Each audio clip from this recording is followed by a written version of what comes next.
సాధారణంగా మన ఇళ్ళల్లో మనం 15 సంవత్సరాల వయసు వచ్చే లోపల పెద్దవాళ్ళు అనుకుంటూ ఉంటారు, అబ్బో మనోడు పెద్దోడు అయిపోయారు, పెళ్లి చేసేయచ్చు, ఇంకా సిగ్గుపడిపోతున్నాడు బాబు అనుకుంటారు. సరే, 17 సంవత్సరాలకు వస్తాం. 17 సంవత్సరాలు వచ్చేటప్పటికి మనం ఏ ఫంక్షన్కి వెళ్ళినా,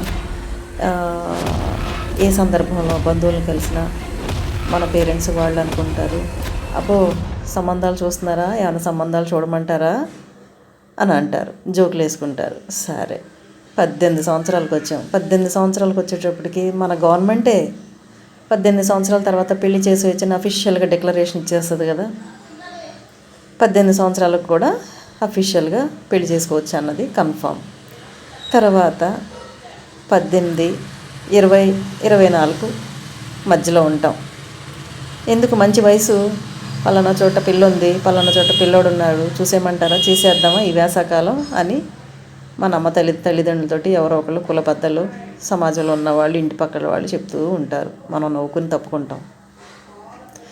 27, 28 సంవత్సరాలు, ఏంటి ఇంకా చేయలేదా, లేట్ అయిపోయింది ఏంటి, పెళ్ళి చేసేయాల్సింది కదా, 20, 24 మధ్యలో చేసేస్తేనే మంచి మంచి పిల్లలు పుడతారు, చెయ్యేందుకు వస్తారని చెప్తారు. ఈ గ్యాప్లో మనం 28 సంవత్సరాలకు రీచ్ అయ్యే లోపల బ్రేకప్లని, లవ్ అఫైర్లని, లవ్ ఎట్ ఫస్ట్ సైట్లని ఎన్ని జరుగుతాయో. ఈ జంజాటం అంతా చూడి నీ అమ్మ జీవితం పెళ్ళే వద్దురా బాబు అనిపిస్తుంది. అవునా కదా?